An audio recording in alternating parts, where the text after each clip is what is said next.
A paz do Senhor para todos os irmãos, com muito carinho e muito respeito, eu quero estar cumprimentando o pastor Zilmar, cumprimentando a irmã Maria Inês e cumprimentando todos os irmãos que fazem parte dos Gideões Missionários, cumprimentando a Igreja do Senhor e assim também parabenizando os Gideões Missionários da Última Hora pelos 40 anos de semeadura. Deus abençoe sobremodo. Com certeza, os frutos são incontáveis.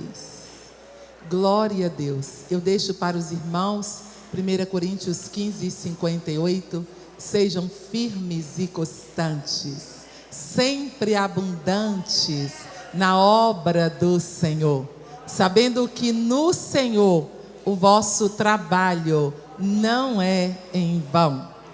E eu quero convidar você para abrir a sua Bíblia no livro de Atos dos Apóstolos, capítulo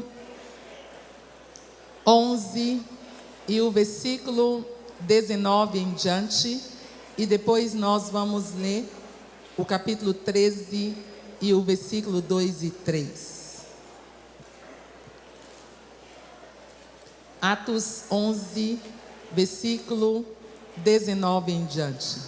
Então os que foram dispersos por causa da tribulação que sobreveio a Estevão se espalharam até a Fenícia, Chipre e Antioquia, não anunciando a ninguém a palavra, senão somente aos judeus. Alguns deles, porém, que eram de Chipre e Cirene, e que foram até Antioquia, falavam também aos gregos, anunciando-lhes o evangelho do Senhor Jesus. A mão do Senhor estava com eles, e muitos, crendo, se converteram ao Senhor. A notícia a respeito deles chegou aos ouvidos da igreja que estava em Jerusalém, e enviaram Barnabé até a Antioquia. Tendo ele chegado e vendo a graça de Deus, se alegrou e exortava a todos a que com firmeza de coração permanecessem no Senhor, porque era um homem bom, cheio do Espírito Santo e de fé, e muita gente se uniu ao Senhor. E partiu Barnabé para Tarso, à procura de Saulo. Tendo-o encontrado, levou-o para Antioquia, e por todo um ano se reuniram naquela igreja, e ensinaram numerosa multidão. Em Antioquia foram os discípulos pela primeira vez chamados cristãos. Atos 13, versículo 2 e 3. E servindo eles ao Senhor, e jejuando, disse o Espírito Santo: separai-me agora Barnabé e Saulo para a obra a que eu os tenho chamado. Então, jejuando e orando, e impondo sobre eles as mãos, os despediram. A pastora Inês orou por mim, e eu gostaria de orar por você. Por favor, coloque a mão em direção ao seu coração, se você puder. Pai, em nome de Jesus, nós continuamos na Tua presença. Pedimos ao Senhor que continue falando, ministrando ao Teu povo nesta tarde. Pedimos a Ti, Pai, que nos ensina a calar toda inquietação, toda distração. E como a pastora Inês orou, que seja repreendida qualquer movimentação das trevas nessa tarde, Pai. Fala conosco, Senhor. Conversa conosco, Pai. Fala com essa irmã, com esse irmão que está com a mão em direção ao seu coração. Conversa conosco, Jesus. Ministra aos nossos corações. Senhor, eu reconheço a minha total incapacidade de ministração, mas eu sei que Tu usa homens e mulheres, então fala conosco. Nós oramos em nome de Jesus, amém. Podem se assentar, por favor.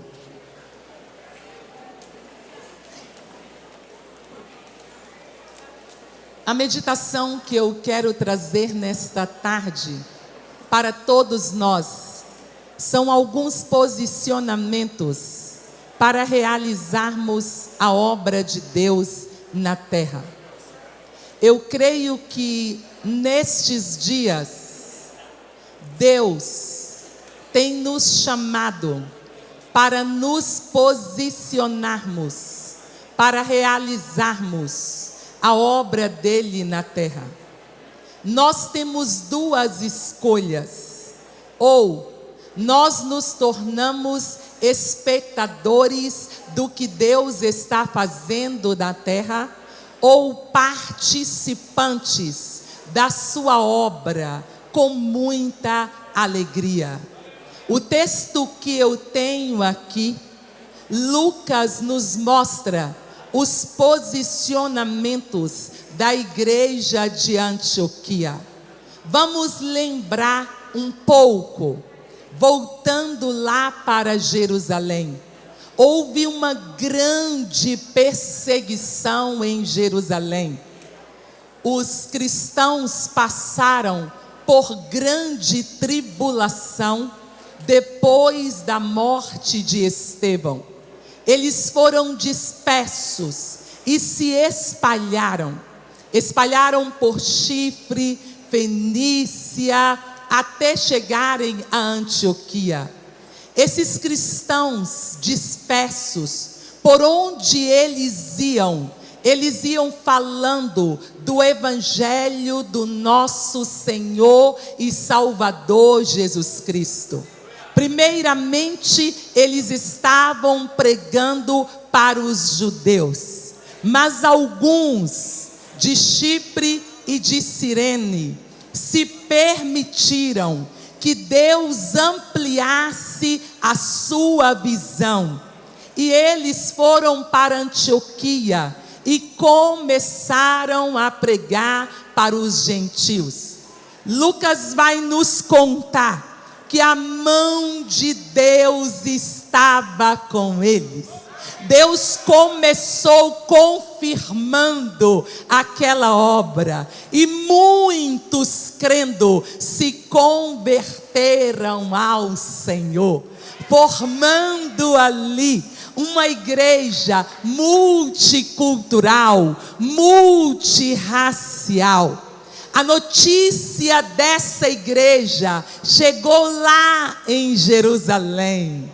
E os apóstolos mandaram Barnabé para participar do que Deus estava fazendo em Antioquia. Quando Barnabé chegou em Antioquia, que ele viu a igreja do Senhor, é claro que ele estava acostumado a ver uma igreja de judeus, e agora ele vê uma igreja multicultural, multirracial, com homens e mulheres de raças e culturas diferentes.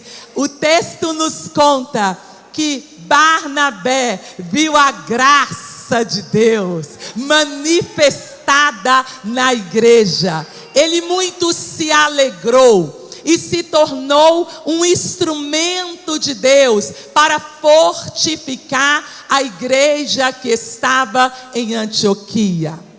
Mas olhando para aquela igreja, vendo quão promissora era aquela igreja, Barnabé foi instruído por Deus, e ele viaja até Tarso, e ele traz Paulo para vir contribuir com essa igreja.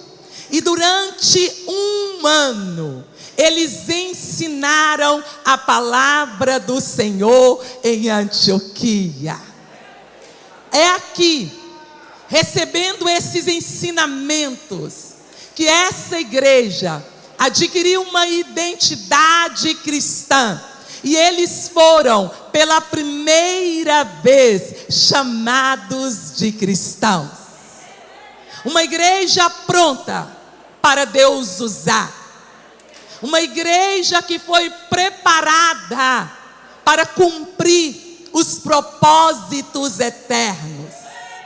Então eu quero convidar você para meditar comigo sobre esses posicionamentos para realizarmos a obra do Senhor.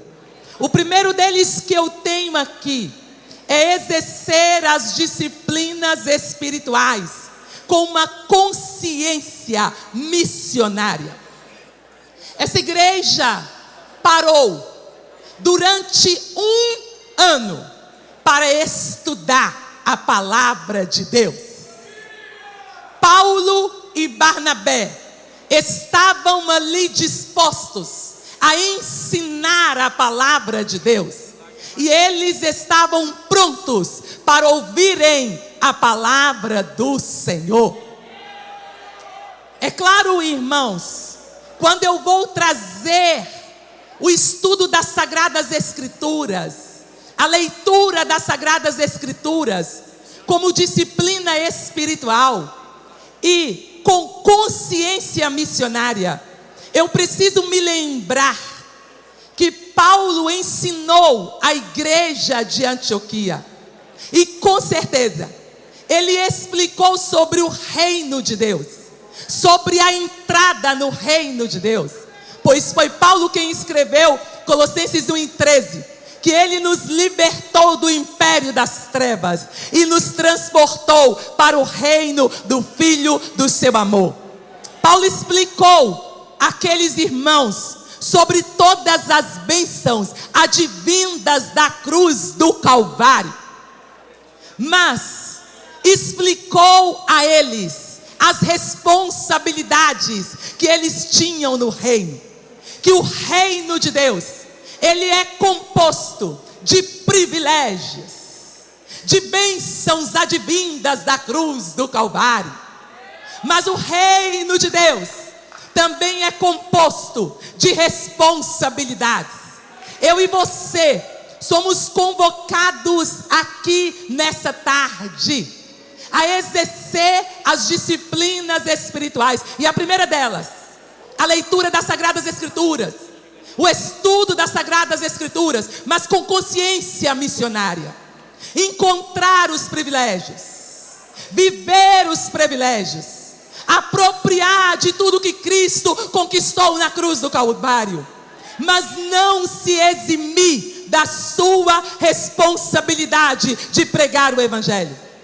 O homem que discipulou esta igreja, ele escreveu à igreja de Corinto, em 1 Coríntios 9:16, e ele disse assim: se anuncio o Evangelho, não tenho do que me gloriar, porque foi-me imposta uma obrigação, e ai de mim se não anunciar o Evangelho. Saia daqui do congresso de missão para exercer a disciplina do estudo das Sagradas Escrituras, a leitura das Sagradas Escrituras, mas com uma consciência missionária, entendendo privilégios, vivendo os privilégios do reino, mas não se eximindo das responsabilidades, que é a pregação do Evangelho, o discipulado daquele que ainda não foi. Nós temos aqui também que essa igreja exercia a disciplina da oração.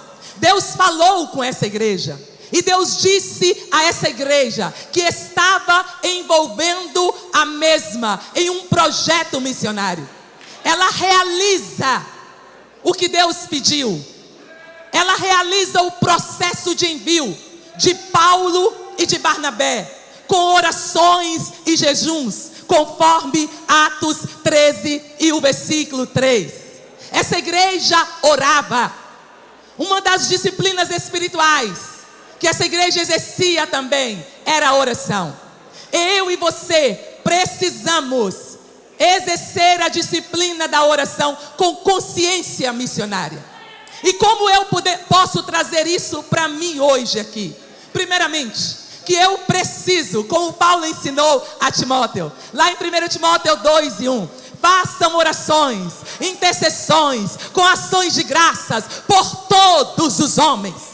Ore pela salvação das crianças, ore pela salvação dos adolescentes, ore pela salvação das famílias, ore pela salvação das cidades, das nações.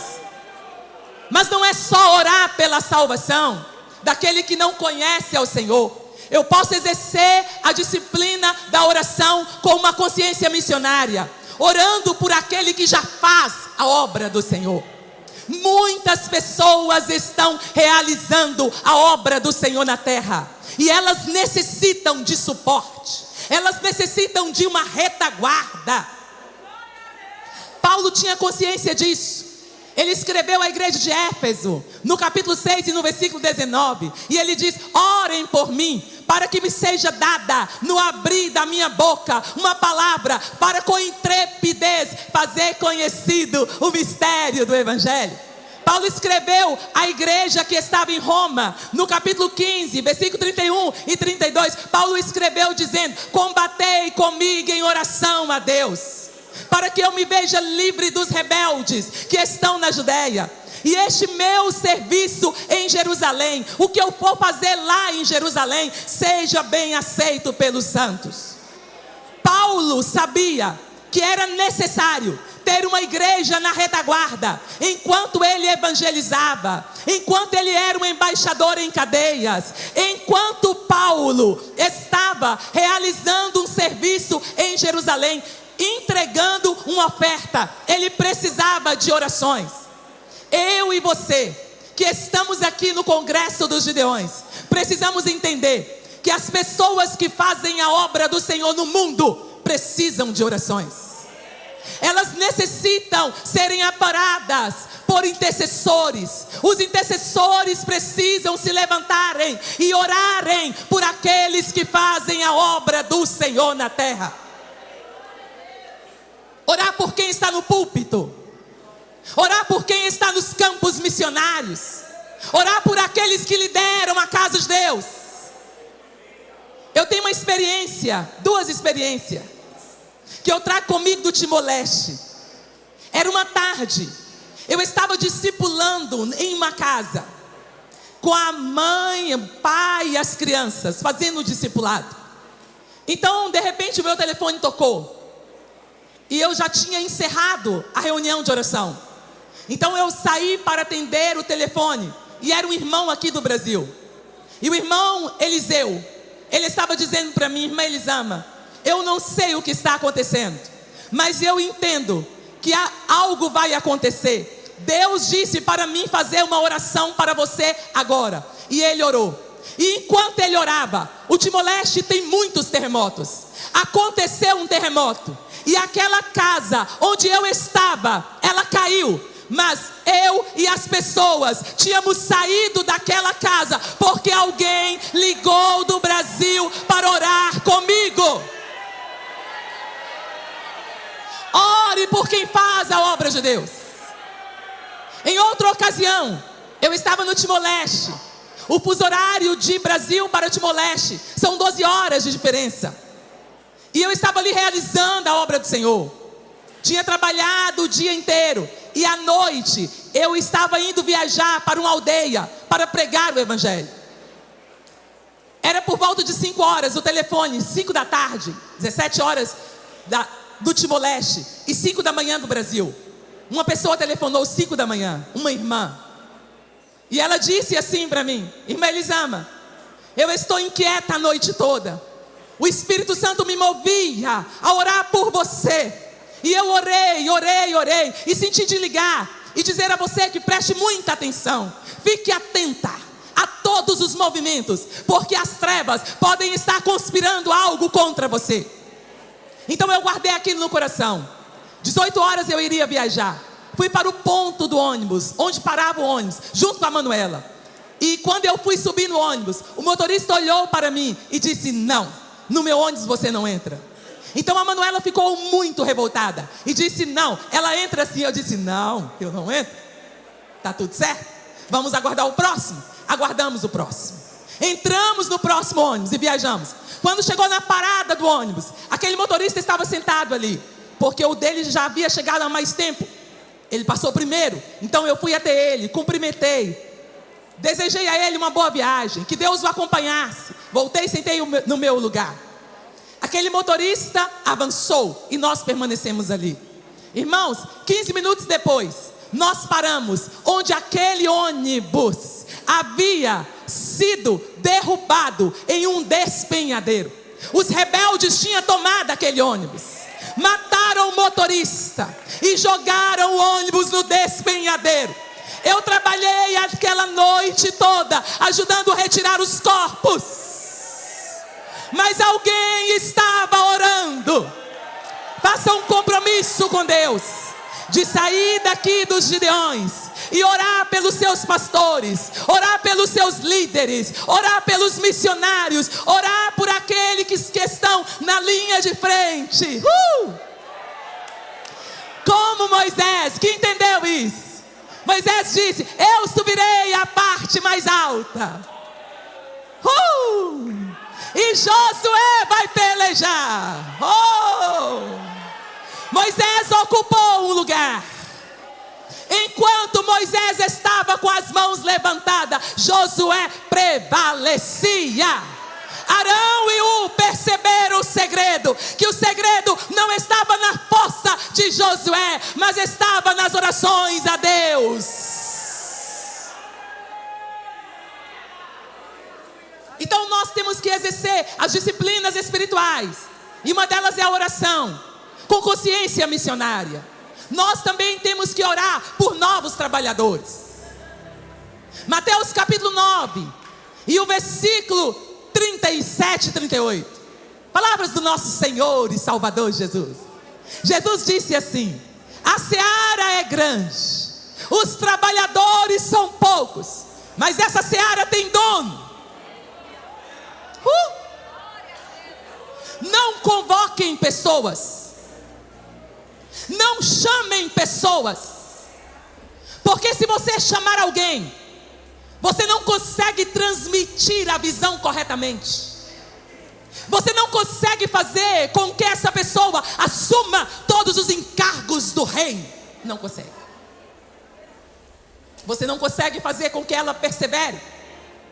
Se você chamar alguém, você vai ter que motivá-la, muitas vezes arrastá-la. Mas se você orar,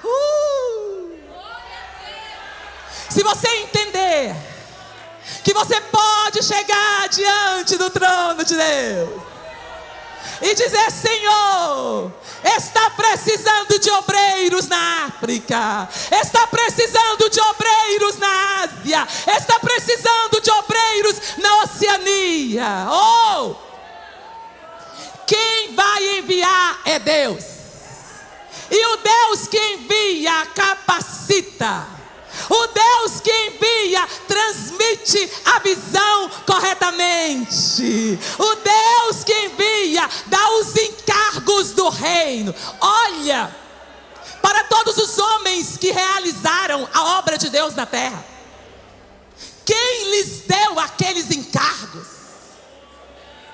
Quem lhes deu aquela constância? Aquele ritmo de trabalho?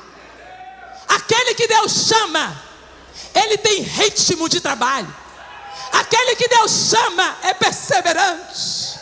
Aquele que Deus chama, ele assume todos os encargos do reino. Então ore para que Deus levante obreiros nesses últimos dias.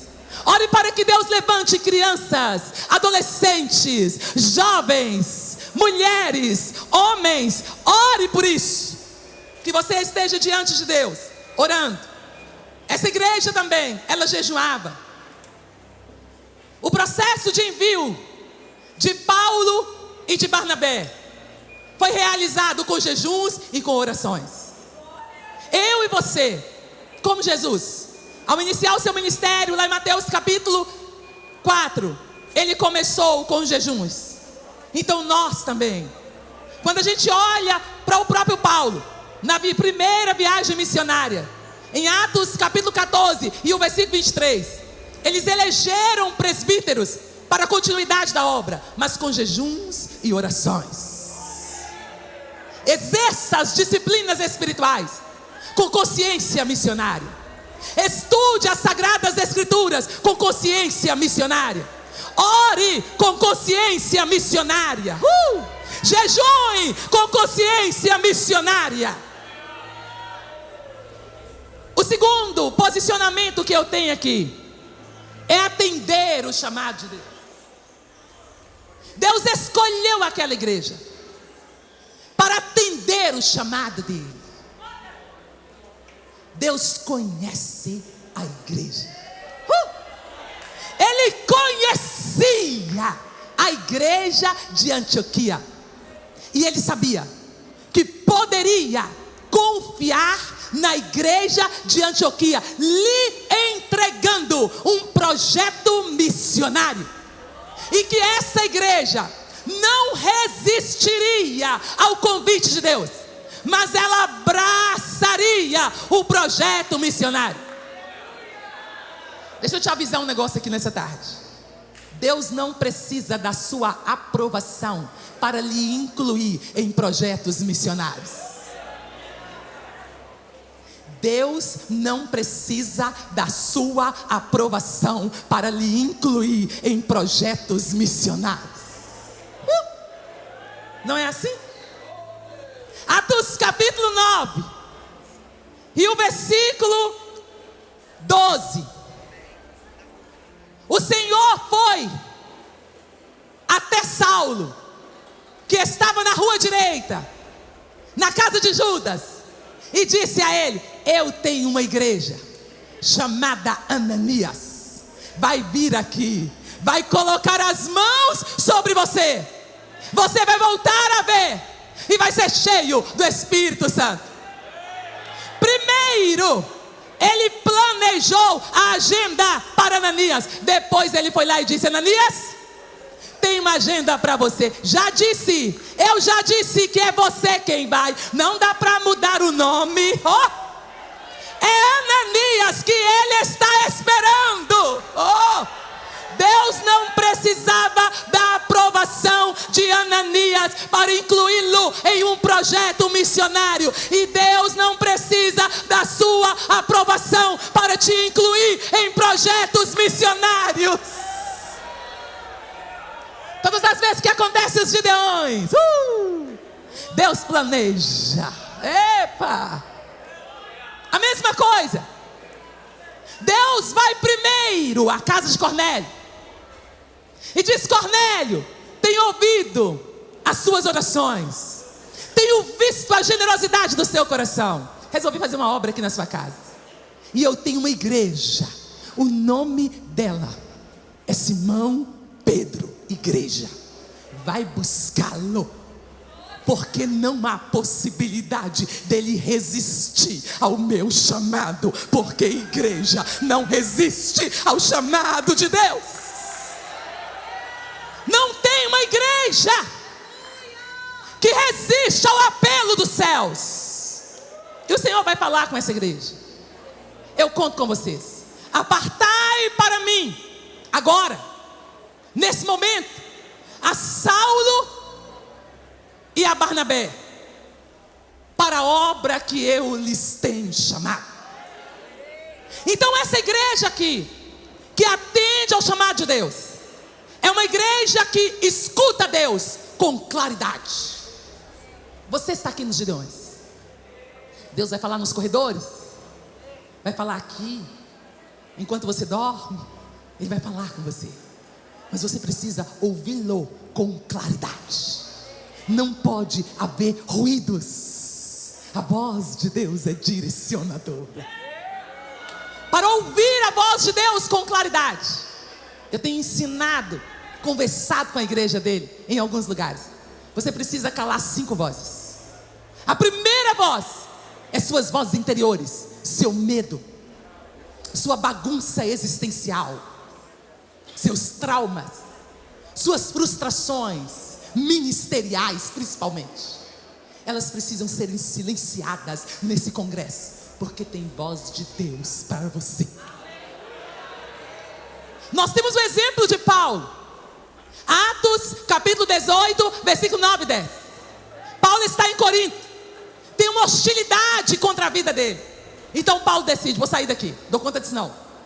Naquela noite o Senhor apareceu a ele e disse: meu filho, fala, não te cales, porque eu tenho muito povo nessa cidade. Ninguém vai lançar a mão em ti. Eu te protegerei nessa cidade. Paulo ficou 1 ano e 6 meses e uma igreja foi plantada em Corinto, porque Paulo calou o medo.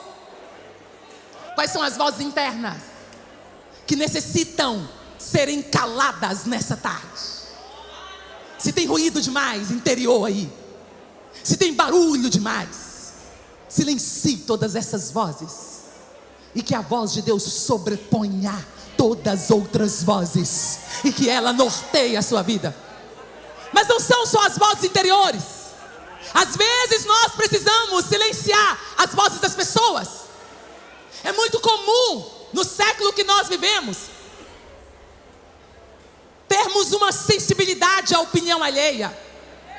Nós nos importamos demais com o que o outro diz, com o que o outro fala, e muitas vezes a voz de Deus é sufocada por vozes alheias. Nós temos um exemplo na obra missionária do apóstolo Pedro. Ele e João estavam presos pelo Sinédrio. Atos capítulo 4, versículos 19 e 20. Então o Sinédrio, diante daquela reunião, disseram a eles: vocês a partir de agora ficarão em silêncio, não poderão mais pregar. Todo mundo em silêncio. E eles disseram: vocês acham justos que a gente escute a vossa voz e não a de Deus? Vocês acham justo isso diante de Deus? Depois eles disseram: mas tem outra coisa, não dá para deixar de falar, não dá para obedecê-lo. Sabe por quê? Porque é grande demais o que vimos, e é grande demais o que ouvimos. Como é que eu vou reter tudo o que eu vi? Oh, meu querido, presta atenção aqui. Pedro está dizendo assim: olha, os cegos receberam a cura, os paralíticos receberam a cura, os leprosos receberam a cura, os mortos ressuscitaram. Nós vimos. Ele trouxe uma mensagem sobre o reino. Ele nos explicou sobre o reino. Estamos tomados por uma mensagem do reino. Nós não conseguimos deixar de falar de tudo que ouvimos.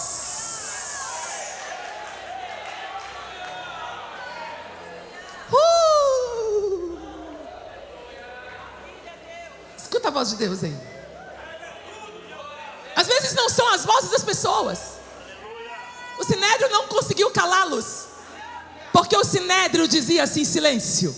E o que eles escutavam é: ide por todo mundo, pregai o evangelho a toda criatura. Quem crer for batizado será salvo, e quem não crer será condenado. O Sinédrio dizia silêncio. E o que eles escutavam é: ide fazer discípulos de todas as nações, batizando em nome do Pai, do Filho e do Espírito Santo, e ensinando a guardar todas as coisas que eu vos tenho mandado. O Sinédrio dizia silêncio, não preguem. E o que eles ouviam era: mas recebereis poder ao descer sobre vós o Espírito Santo, e ser-me-eis testemunhas, tanto em Jerusalém como Judeia, Samaria e até os confins da terra.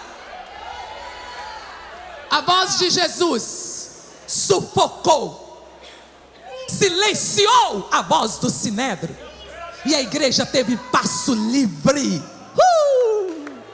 destemida, corajosa, aleluia. Mas talvez você não tenha que calar, silenciar as vozes das pessoas, mas você tenha que silenciar a voz da situação. Talvez você esteja em uma situação muito complicada, e o Senhor está falando para você: silencie a voz da situação, para você exercer, viver um projeto meu. Atos capítulo 23, versículo 11. Paulo estava preso em Jerusalém, com um projeto de ir a Roma.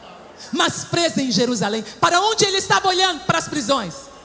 O Senhor colocou-se do lado dele e disse: coragem, tu pregou em Jerusalém e vai pregar em Roma. Não é no outro dia não. Ele vai para uma prisão em Cesareia por 2 anos. Mas o que ele escuta diariamente é: você pregou em Jerusalém e vai pregar em Roma. Você pregou em Jerusalém e vai pregar em Roma. Tem continuidade. Paulo não adoece, Paulo não enferma. Por quê? Porque está ouvindo o Senhor. Escuta o Senhor. Mas talvez não seja a voz da situação. Uma situação com filho, uma situação espiritual na igreja, uma situação no casamento, uma situação financeira. Talvez você tenha N situações, mas o Senhor está dizendo: silencie elas e escute um projeto meu. A igreja primitiva escutou um projeto de Deus, porque Deus queria que ela envolvesse um projeto dele. Talvez você tenha que calar a voz do diabo. Talvez você está aqui e o diabo está sugerindo coisas para você, está te condenando. Levante hoje, cale a voz dele. Cale a voz dele com a palavra, conforme Romanos 8:1. Nenhuma condenação há para quem está em Cristo Jesus. Se ele persistir te condenando, diga a ele, Romanos 8, 33, 34. Quem tentará acusação contra os escolhidos de Deus, se é Deus quem os justifica? Quem os condenará, se é Cristo Jesus que morreu, ressuscitou, assentou à direita de Deus e intercede por nós? Mas talvez você não tenha que calar a voz do diabo, mas você tenha que calar a voz do mundo. Talvez o mundo está aí te sugerindo, te distraindo, e você está completamente distraído da missão de Deus. Deus está apresentando um projeto a você, mas você está completamente distraído da missão de Deus. Hoje você precisa calar a voz do mundo e ouvir um projeto de Deus para a sua vida. Ouvir o que Deus tem para a sua vida. Cale a voz do materialismo, cale a voz do exagero do capitalismo, cale a voz do entretenimento, cale a voz do mundo mídia e escute o que Deus tem para você. Cale a voz de qualquer tipo de aceleração mundana e escute o que Deus tem para você. Então você precisa ouvir claramente. A igreja de Antioquia ouviu claramente: apartai para mim a Saulo e a Barnabé para a obra que eu os tenho chamado. A igreja de Antioquia entendeu também a urgência do coração de Deus. Quando você está pronto para atender o chamado, não é conforme a sua urgência, é conforme a urgência do coração de Deus.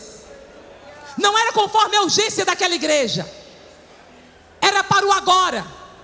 Paulo e Barnabé precisavam irem aos campos missionários naquele tempo. Então Deus tinha urgência no projeto. A igreja do Senhor precisa entender que Deus tem urgência.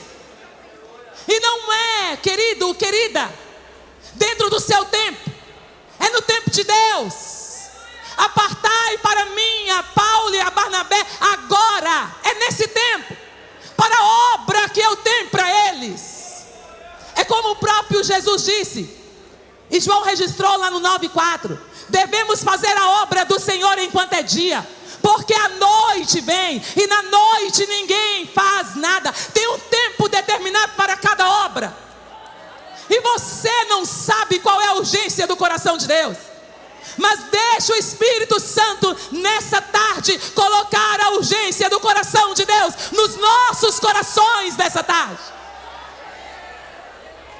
Existem obras de Deus que são para o agora, que são para esse tempo, mas existem obras de Deus que são para o amanhã. Uma das obras de Deus para o amanhã é aquela obra que está ali na vida daquele pessoal bonito do CTM Vida, da casa de treinamento. A obra que Deus tem para eles é o amanhã. E nós estamos aqui participando do treinamento deles. Eu entendi isso. Eu entendi que enquanto eu realizo a obra de Deus, eu preciso trabalhar treinando pessoas na terra. Eu tenho ali naquela turma bonita 2 moçambicanos e 3 timorenses, para a glória de Deus Pai. Então eu e você devemos fazer o que é urgente, mas devemos também treinar pessoas para o amanhã. Treinar os jovens para servir a igreja do Senhor amanhã. Treinar as crianças para servir a igreja do Senhor em projetos missionários. Treinar os adolescentes para servir a igreja do Senhor, para servir a Deus em projetos missionários.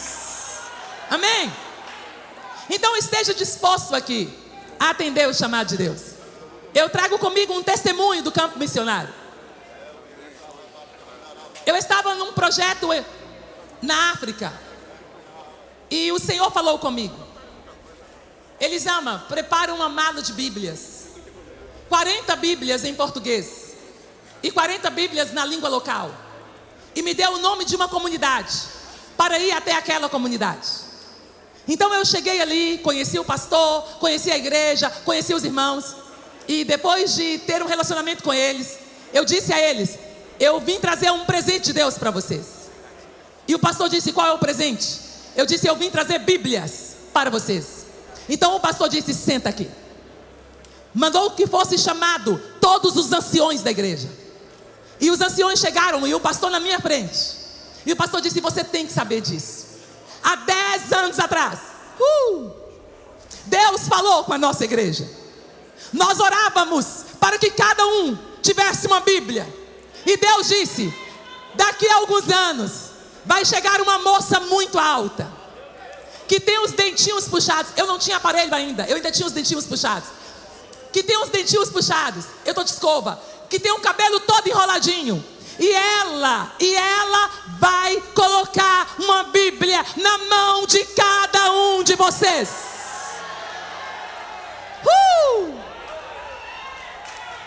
As crianças estavam ali e esperavam a moça de cabelo enroladinho e de dentinho puxado. Os adolescentes esperavam a moça de cabelo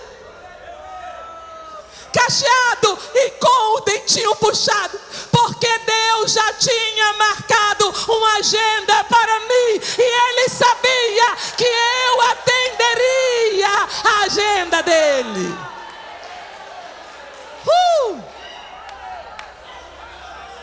Nesse mundão de Deus aí, Ásia, África, Europa, Oceania, Deus marcou agendas para a igreja. Enquanto você está aqui ouvindo uma palavra missionária, Deus está dizendo: eu já te incluí, eu já te incluí, eu já te incluí, eu já te incluí, eu já te incluí. A igreja de Antioquia é uma igreja jovem, mas Deus incluiu ela em um grande projeto. Talvez você esteja aqui e seja uma pessoa um pouco jovem, mas Deus já te incluiu em grandes projetos. Deus já te incluiu em grandes projetos. O terceiro posicionamento que eu tenho aqui é comprometer-se com a proclamação do Evangelho, sem se eximir da responsabilidade local como igreja. Não era só os apóstolos que necessitavam estarem comprometidos com a missão de Deus. Não era só eles. A igreja de Antioquia foi convidada por Deus para ser uma base missionária. Deus acreditou naquela base missionária. Meu Deus, deixa eu te dar um aviso aqui, que Deus acredita na igreja em Camboriú. Deus acredita nos Gideões.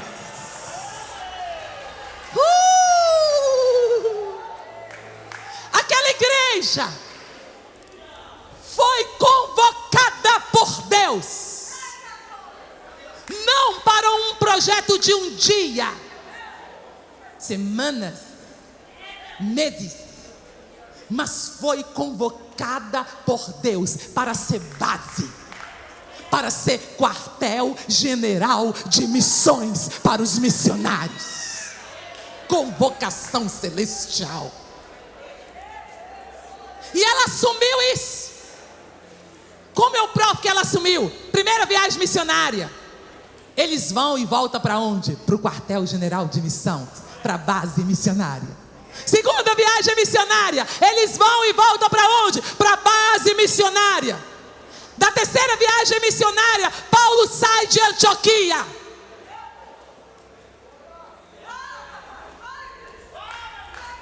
Ela estava pronta.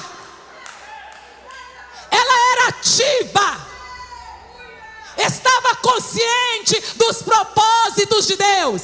Está tu consciente dos propósitos de Deus nessa tarde?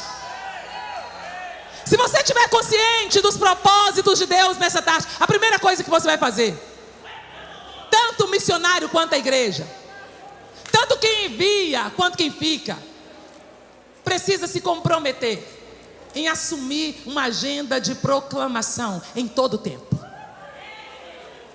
Não existe um tempo favorável ou um tempo desfavorável para a proclamação do Evangelho, para a expansão do Evangelho, para que Cristo seja conhecido em todos os lugares. Não existe esse tempo. Todo tempo é tempo de uma grande semeadura. A única coisa que precisa é que o semeador acredite no poder da semente. E Paulo acreditava. Romanos 1:16, não me envergonhe do poder, não me envergonhe do Evangelho, que é poder de Deus para a salvação de todo aquele que nele crê. Então, tanto os missionários quanto a igreja entenderam a mesma coisa. Paulo e Barnabé saíram, começaram uma semeadura em Antioquia da Pisídia, semearam. Expulsos de Antioquia da Pisídia, mas semearam. Foram para Icônio, semearam em Icônio, fugiram de Icônio. Foram para Listra, apedrejados em praça pública em Listra, pelos judeus que saíram de Antioquia da Pisídia, saíram de Icônio. O corpo de Paulo foi arrastado e jogado fora dos portões da cidade. Os cristãos fizeram uma roda diante dele. Ele levantou-se, entrou na cidade e no outro dia foi para Derbe, semeando em Derbe. Assumir uma agenda de proclamação em todo tempo. Tempos fáceis, tempos difíceis. Todo tempo. Todo tempo ela prega. Ela prega em todo tempo e em todos os lugares. Ela assumiu uma agenda de pregação. Ela tem compromisso com a proclamação do Evangelho para todos os povos, para todas as cidades, para todos os lugares. Aí você pensa assim, Paulo nunca mais entra em Listra. Nada. Saiu de Derbe, entrou em Listra e foi à procura da semente que ele semeou. Eu vou aonde eu semeei. Chegou ali, encontrou vidas adorando Jesus. Orou, jejumou, os elegeu como presbíteros e disse: olha para o reino de Deus. Vai para Icônio. Mas ele não foi expulso de lá? Não. Ele acredita no poder da semente.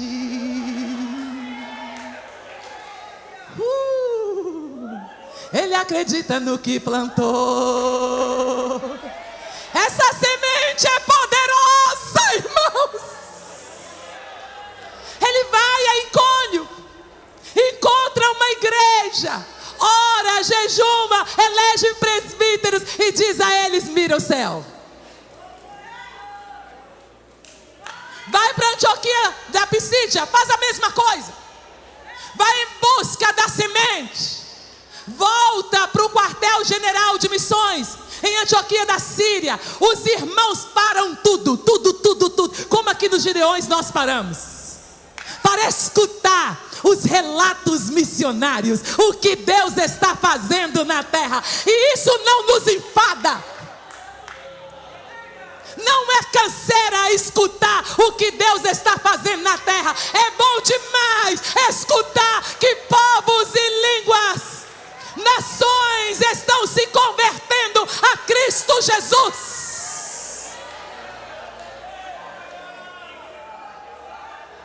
Paulo chega diante da igreja, da base missionária, e ele diz: aquela base missionária, uma grande porta nos abriu entre os gentios, e tem muita gente que creu no Evangelho. Segundo, comprometer-se com a proclamação do Evangelho, sem eximir a responsabilidade local, é assumir uma batalha espiritual, tanto na sua cidade, quanto nas nações.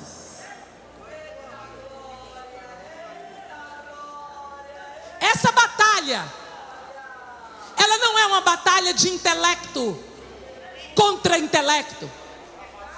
Os missionários, você que é missionário local, que faz a missão urbana, que está na Cracolândia, que está na Boca de Fumo, que está nos hospitais, que está nos presídios, que está na escola pública, que está na escola particular, que está nas praças, nas ruas, como nós, que estamos lá na Ásia, estamos na África, enfrentamos a mesma coisa.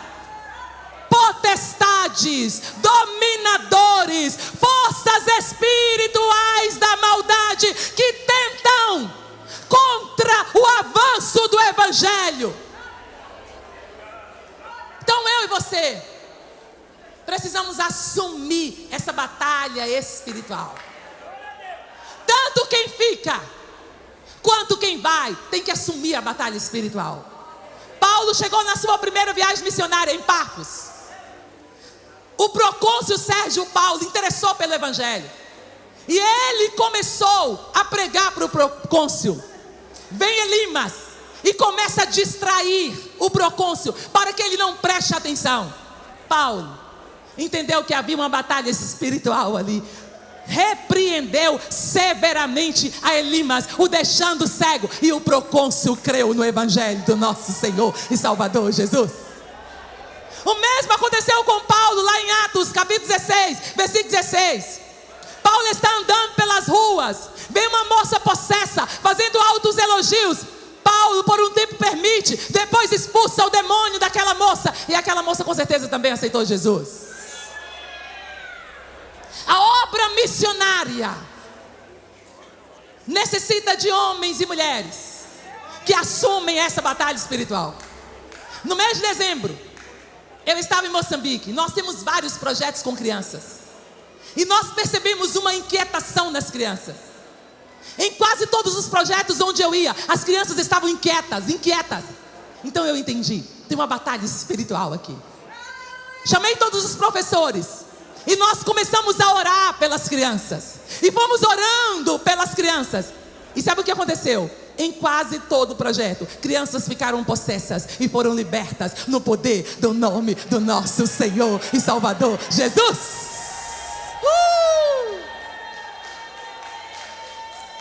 Assumir uma batalha espiritual, com percepção espiritual, com discernimento espiritual. Um homem no Timor-Leste viveu um grande milagre de Deus. Jesus fez uma obra muito grande. Então aquele homem disse assim a mim: irmã Elisama, eu quero ouvir a palavra. E ele veio com a esposa ali na minha casa para ouvir a palavra. Então eu abri a Bíblia e comecei a pregar, e ele dormiu. Eu disse para a esposa: o acorda.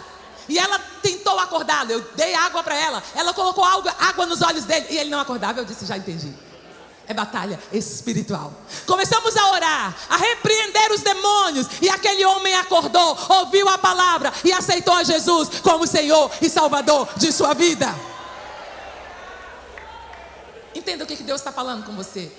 Comprometer-se com a pregação do Evangelho, com a proclamação do Evangelho, é assumir uma agenda de proclamação, é assumir a batalha espiritual, é assumir a responsabilidade com o discipulado.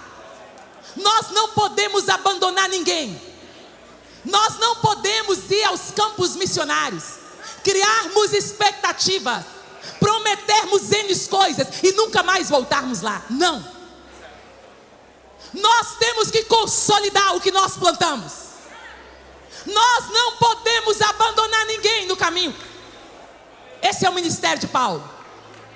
Paulo foi lá, plantou a igreja na região da Galácia, voltou para Antioquia e depois voltou para visitar, acompanhar essas igrejas. Eu e você temos que estar prontos para assumir um compromisso com Deus, de discipular, de consolidar aquelas pessoas que nós evangelizamos, que nós plantamos a semente do evangelho. Comprometer-se com a proclamação do evangelho é se permitir ser um instrumento de Deus para a cura do povo.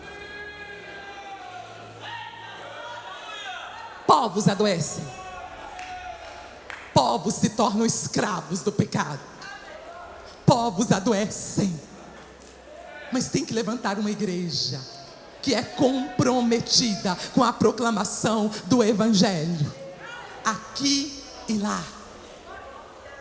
Eu já estou concluindo. Há muitos anos atrás, eu cheguei em uma aldeia onde todos os dias morria uma criança. Ora com dengue, ora com malária, ora com picada de uma cobra, ora com racinise. Mas todos os dias tinha um velório de uma criança. Nós entendemos que precisávamos orar pelas crianças, pedindo a cura para as crianças e repreendendo todas as forças malignas que atormentavam as crianças.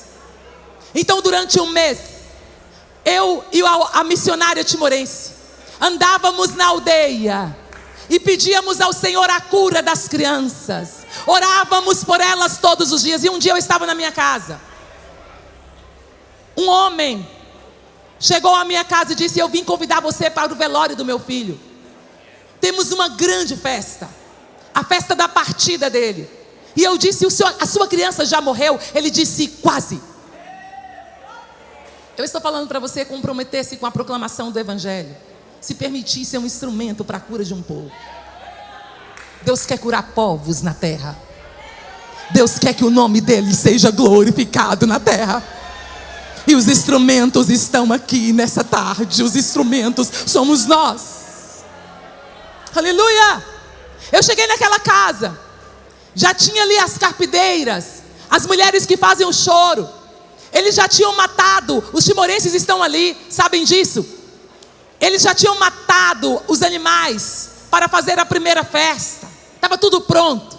Eu entrei naquela casa, a criança estava deitada em um tecido, em uma mesa, mas eu vi que a criança não estava completamente morta. Eu perguntei para Jesus: Senhor, o Senhor não quer glorificar o seu nome aqui, para que todas as pessoas que estão nesse quintal saibam que tu és Deus? Eu ouvi audivelmente: eu quero glorificar o meu nome nesse lugar. Paulo e Barnabé não foram sozinhos. Eu também nunca fui sozinha. A igreja do Senhor vai conosco, orando junto, trabalhando juntos. Eu disse para aquele pai, a criança não vai morrer. Ele disse: por favor, não diga isso. Os feiticeiros não mentem. Os matandogs, mata é olho, dog é distância. O homem da visão longa disse que essa criança vai morrer e ela tem que morrer. E eu disse: maior que os matandogs, que os feiticeiros, tem Deus no céu. E ele disse que não morre e não vai morrer. Oh!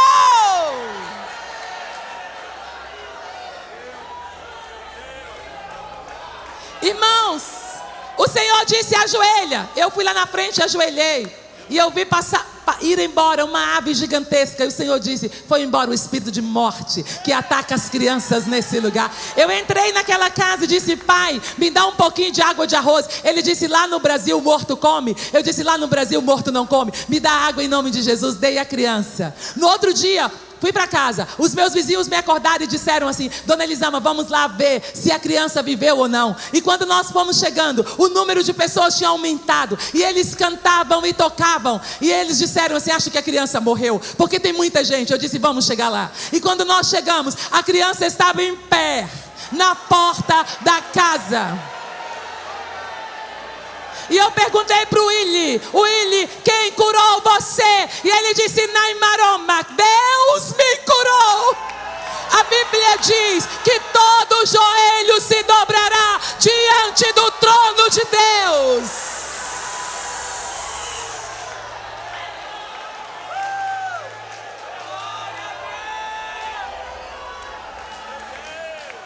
Eu e você somos os instrumentos. Como Paulo, que chegou lá em Listra e olhou aquele homem que era paralítico de nascença, viu fé naquele homem e disse: em nome de Jesus, levanta. E o homem levantou-se. Como lá em Éfeso, capítulo 19, versículo 11, Deus pelas mãos de Paulo fazia milagres extraordinários. Deus quer usar a igreja para que o nome dele seja glorificado na terra. Então essa é a igreja que se compromete com a proclamação do evangelho. É a igreja que assume a evangelização, a tarefa da evangelização.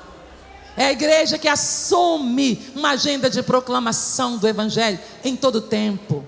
É uma igreja que assume a batalha espiritual. É uma igreja que se permite ser um instrumento para a cura da cidade. Eu quero que você se coloque de pé. A última coisa que eu tenho aqui é que essa igreja de Antioquia foi uma igreja que viu além de si mesma. Põe a mão no seu coração.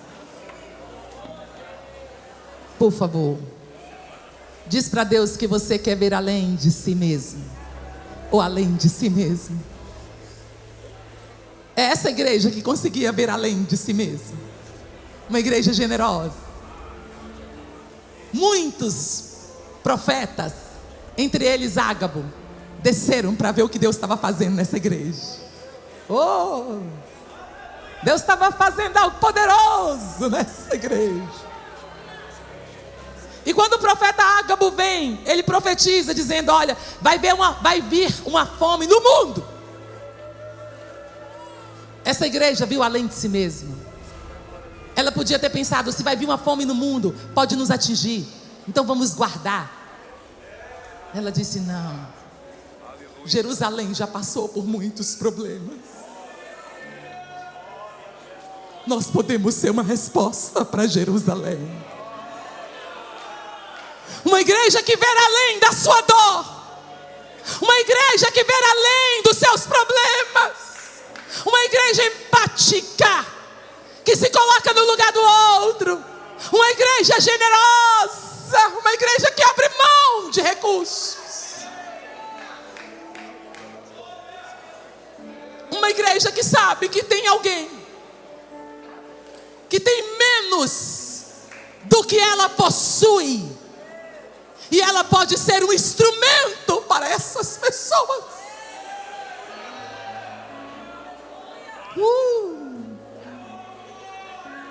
Que ao terminar esse congresso, você esteja pronto para ver além de si mesmo. Para levantar os olhos. E ver os campos que estão brancos para a ceifa. Para levantar os olhos e ver as cidades menos favorecidas. As igrejas que necessitam de apoio, necessitam de pregadores, discipuladores, pessoas que vão cooperar junto. A África precisa. A Europa precisa dos nossos pregadores. A Ásia precisa dos nossos pregadores.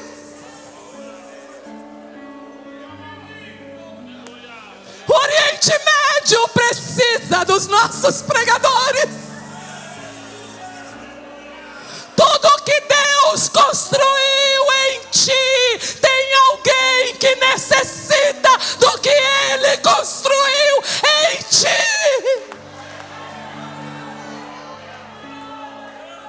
A obra do Senhor não encerra em mim, não encerra em ti. Tem algo mais, tem algo mais, tem algo mais.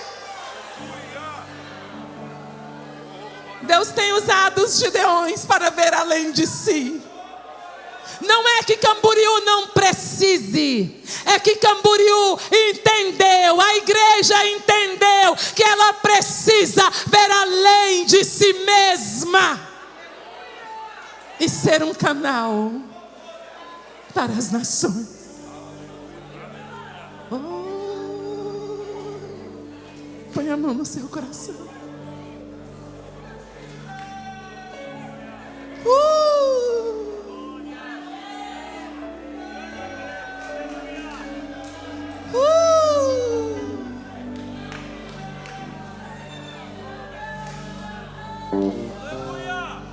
Tu conta conosco, Senhor.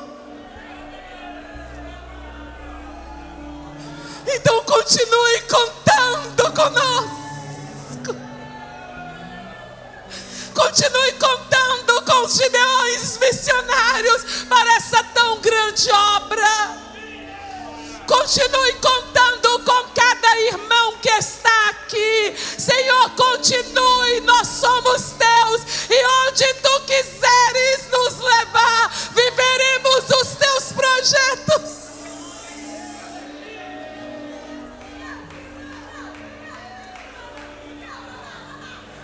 Onde tu tens uma obra para ser realizada, onde tu tens vidas para serem transformadas, onde tem uma obra de renovo, de consolidação, de plantação de novas igrejas. Eis-nos aqui nessa tarde, nos Gideões missionários, dizendo que nós somos e entendemos que somos a resposta para a cidade, a resposta para as nações, a resposta para os povos, porque somos a tua igreja. E vidas,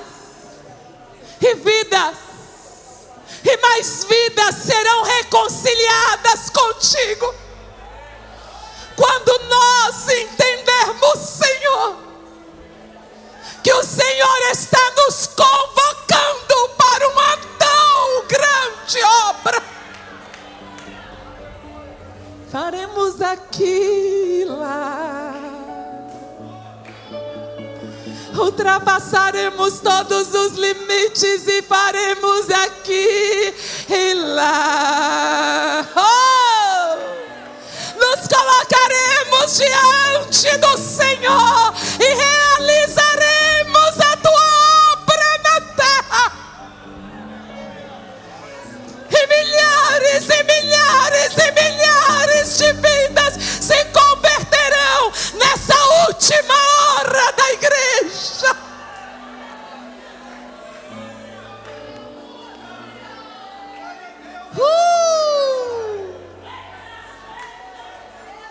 Que vem o encargo da missão de Deus sobre cada um nessa tarde. Que vem o encargo da missão de Deus, o peso da missão de Deus sobre todos nós.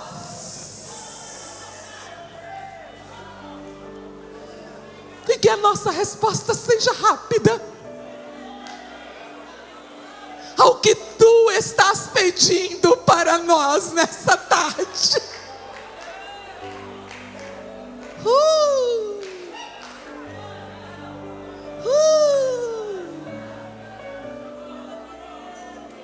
Deixa Ele te conduzir às nações. Deixa Ele te conduzir à cidade. Deixa Ele.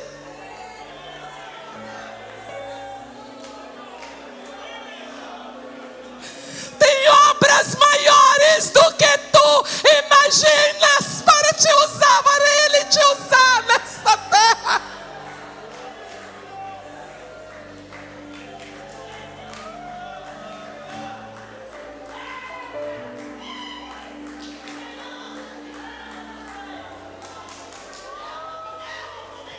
Ele não precisa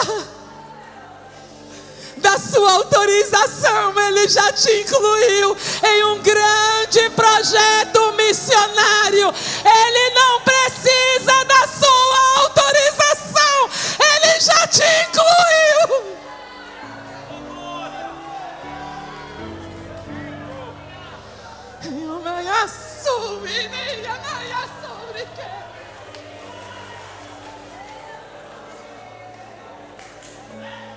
Nós oramos em nome de Jesus.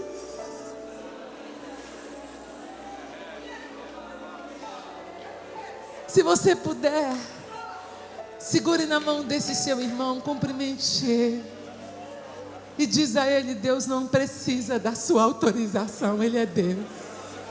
Ele já te incluiu em um grande projeto missionário.